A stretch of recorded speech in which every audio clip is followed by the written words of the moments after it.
बिस्मिल्लाहिर्रहमानिर्रहीम। अस्सलामुअलैकुम दोस्तों, उम्मीद करता हूँ आप सब लोग खैरियत से होंगे। Welcome back to another video. You are watching Manzoor Ahmed, your nursing coach from the platform of global nursing lectures.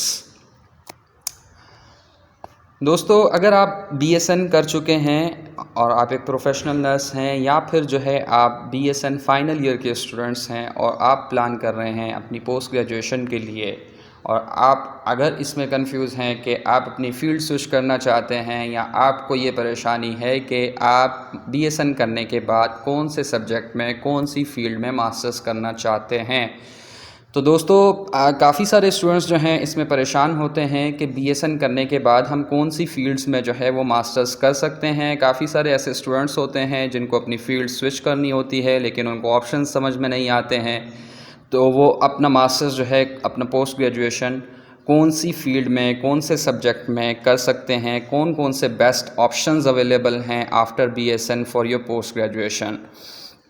तो इस वीडियो में दोस्तों हम इन्हीं सब्जेक्ट्स के बारे में बात करने वाले हैं, इन्हीं फील्ड्स के बारे में बात करने वाले हैं कि आफ्टर BSN जो है आप कौन कौन से सब्जेक्ट्स में, कौन सी फील्ड्स में अपनी पोस्ट ग्रेजुएशन कर सकते हैं, और इन सब्जेक्ट्स में पोस्ट ग्रेजुएशन करने के बाद आपको जॉब अपॉर्चुनिटीज़ कौन कौन सी मिल सकती हैं और इसके क्या बेनिफिट्स हो सकते हैं। जो डिफरेंट हमारे पास सब्जेक्ट्स हैं जो हमने यहाँ पे लिस्टेड किए हैं कि बेस्ट ऑप्शंस जो हैं आपके मास्टर्स के लिए जो हैं वो कौन कौन से हो सकते हैं पॉसिबल।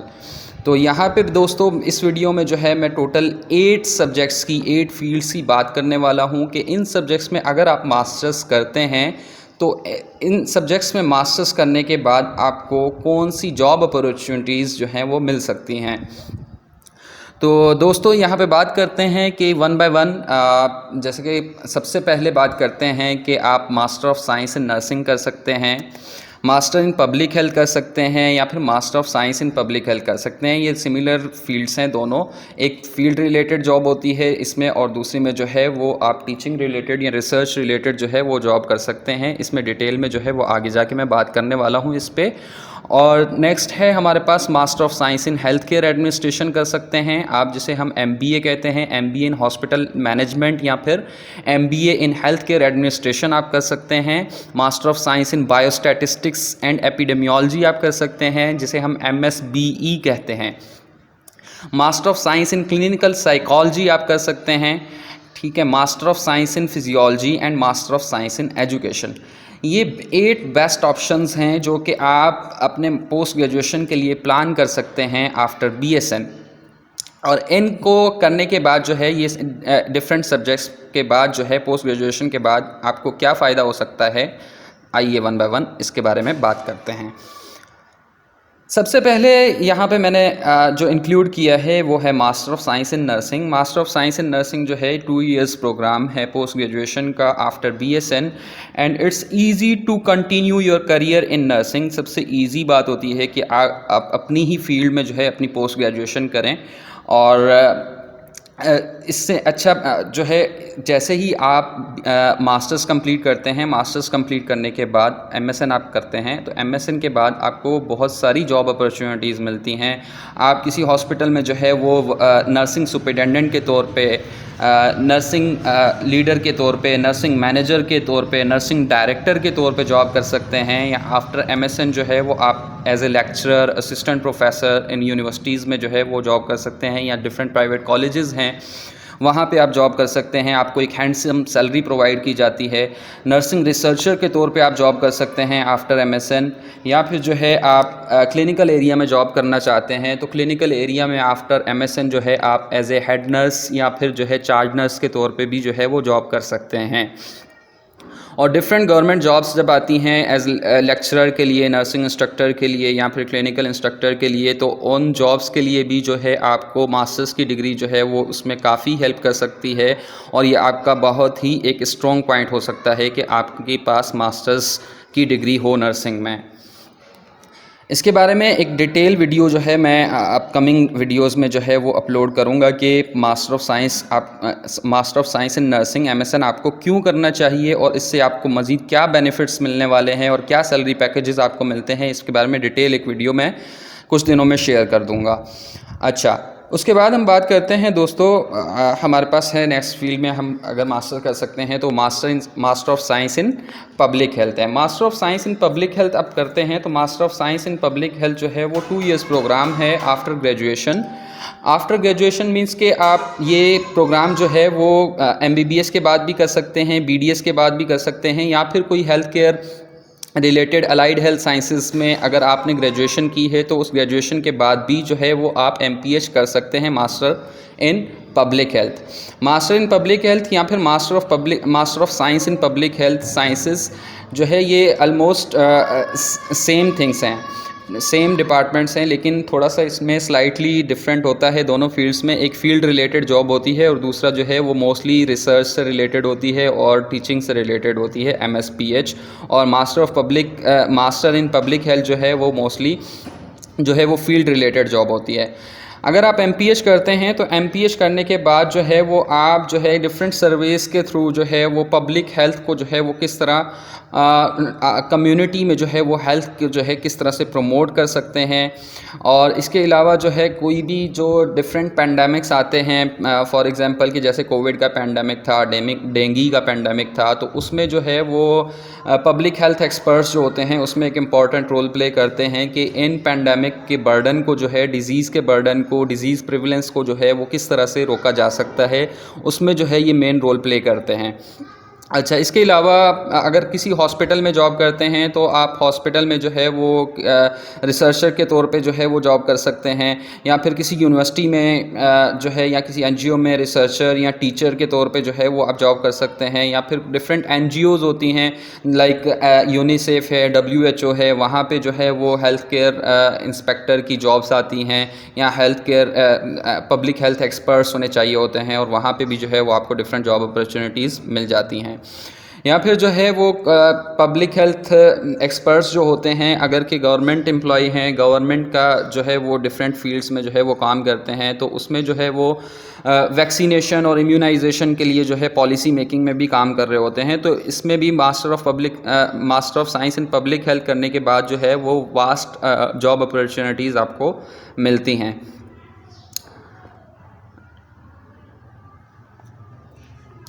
अच्छा दोस्तों, उसके बाद हम बात करते हैं master of science in health care administration. अगर कि आप हेल्थ केयर एडमिनिस्ट्रेशन में मास्टर्स करते हैं तो हेल्थ केयर एडमिनिस्ट्रेशन में मास्टर्स करने के बाद भी आपको जो है काफ़ी सारी अच्छी अपॉर्चुनिटीज़ मिलती हैं, जिसे हम MBA इन हेल्थ केयर एडमिनिस्ट्रेशन भी कहते हैं, या फिर MBA इन हॉस्पिटल मैनेजमेंट भी कहते हैं इसको। ठीक है, तो ये भी 2 इयर्स प्रोग्राम होता है, और 2 इयर्स प्रोग्राम ये आफ्टर ग्रेजुएशन जो है, after 16 years of education in health care में जो है वो आप 16 इयर्स एजुकेशन कंप्लीट करने के बाद जो है इस मास्टर्स में जो है वो आप एडमिशन ले सकते हैं। आप MBA कर सकते हैं इन हेल्थ केयर एडमिनिस्ट्रेशन और इन हॉस्पिटल मैनेजमेंट।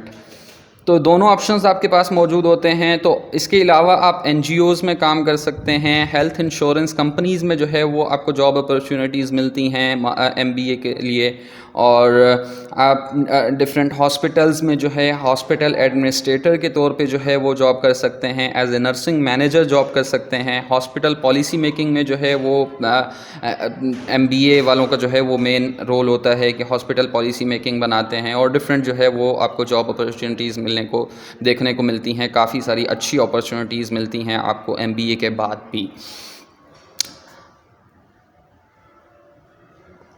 अच्छा दोस्तों, अब इसके बाद बात करते हैं MSBE की, जो master of science in biostatistics and epidemiology.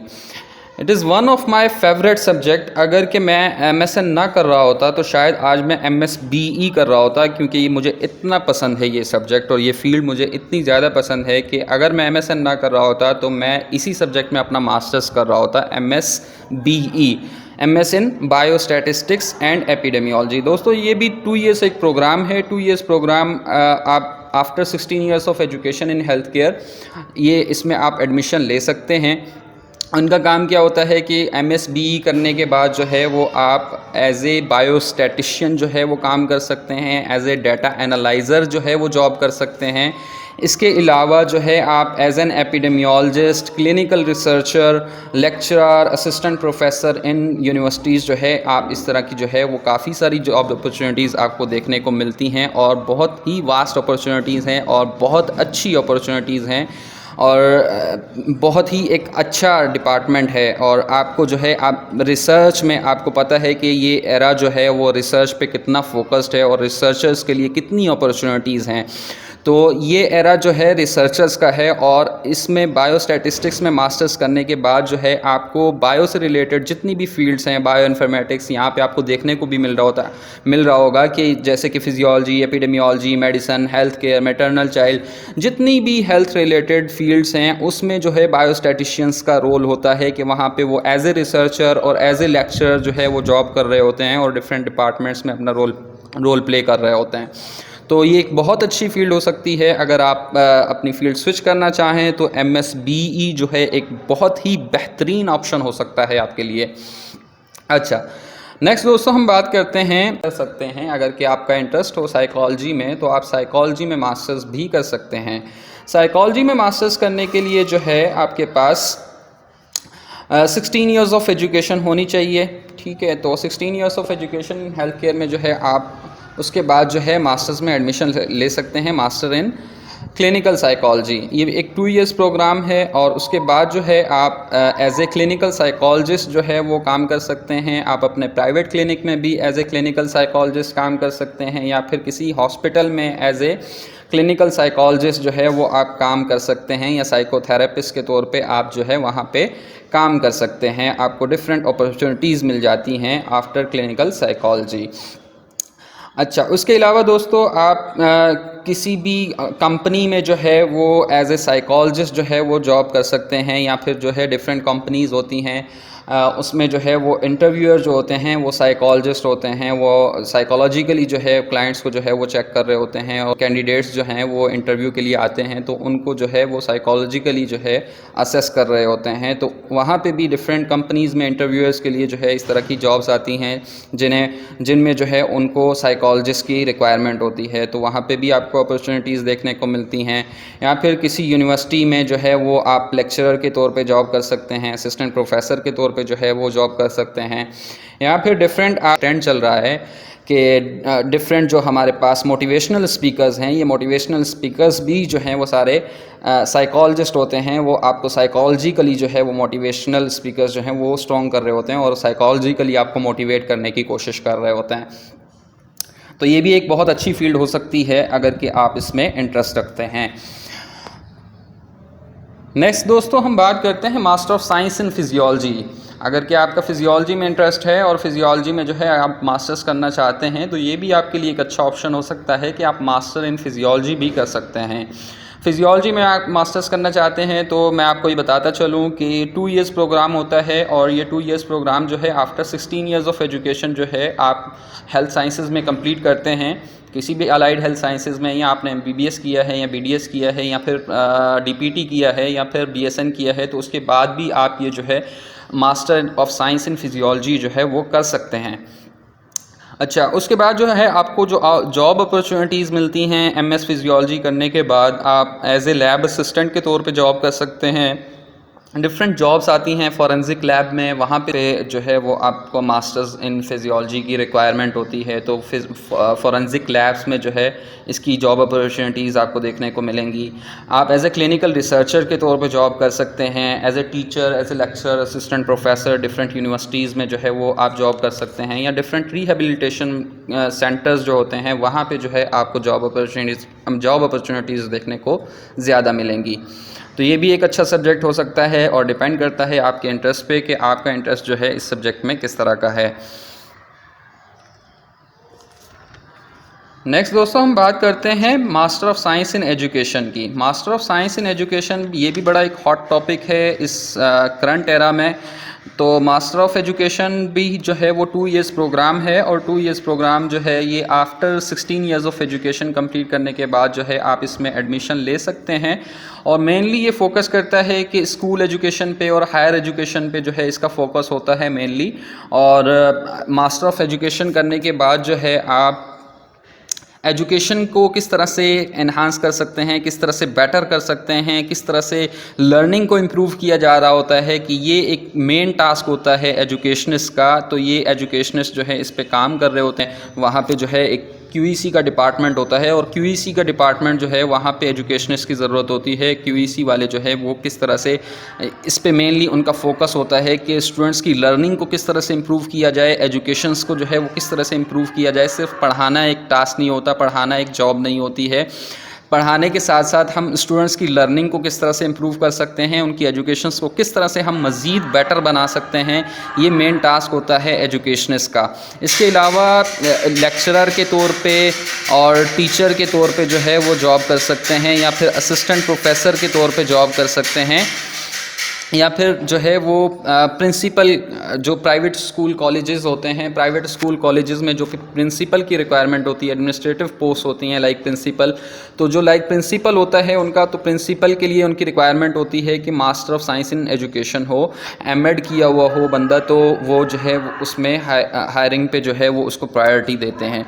तो ये सारी अपॉर्चुनिटीज़ हो सकती हैं एमएड करने के बाद। तो ये भी डिपेंड करता है कि आपका इंटरेस्ट कौन सा सब्जेक्ट में है। तो अगर कि आपका डिफरेंट सब्जेक्ट्स में इंटरेस्ट है, तो आपको आप जिस सब्जेक्ट में ज़्यादा इंटरेस्टेड हैं, जो आपको ज़्यादा अच्छा लग रहा हो, और ये वीडियो देखने के बाद आपको जिस तरह से जिस सब्जेक्ट में ज़्यादा अपॉर्चुनिटीज़ देखने को मिल रही हों, तो उस हवाले से, उस तरीके से जो है आप अपना MS, अपना पोस्ट ग्रेजुएशन जो है वो आज ही प्लान कीजिए। और अगर के आपको लगता है कि इन सब्जेक्ट्स के अलावा और भी काफ़ी सारे सब्जेक्ट्स या डिफरेंट फील्ड्स में हम मास्टर्स कर सकते हैं और इनकी डिमांड बहुत अच्छी है, तो आप कमेंट सेक्शन में कमेंट करके मुझे ज़रूर बताइएगा कि कौन से ऐसे सब्जेक्ट्स हैं या डिफरेंट फील्ड्स हैं जिनमें हम मास्टर्स कर सकते हैं आफ्टर BSN, और उनसे हमें क्या बेनिफिट्स होने वाला है। मेरे नज़दीक जो ज़्यादा बेटर ऑप्शंस थे, और इस वक्त जो ट्रेंडिंग फील्ड्स हैं और ट्रेंडिंग ऑप्शंस चल रहे हैं, तो उनसे रिलेटेड मैंने ये 8 ऑप्शंस जो हैं वो 8 डिफरेंट फील्ड से रिलेटेड जो है आपको इन्फॉर्मेशन दी। और आपको ये वीडियो अच्छी लगी है तो इसे लाइक ज़रूर कीजिएगा और शेयर कीजिएगा अपने दोस्तों के साथ, जो कि अपना मास्टर्स पोस्ट ग्रेजुएशन जो है वो प्लान कर रहे हैं, और ये वीडियो उनके लिए बहुत हेल्पफुल हो सकती है। और आपने अभी तक इस चैनल को सब्सक्राइब नहीं किया है तो प्लीज़ चैनल को सब्सक्राइब कर दीजिए, और ताकि आपको आने वाले वीडियोस नोटिफिकेशन जो है वो मिलता रहे। Thank you so much. अपना बहुत सारा ख्याल रखिएगा। अल्लाह हाफ़िज़।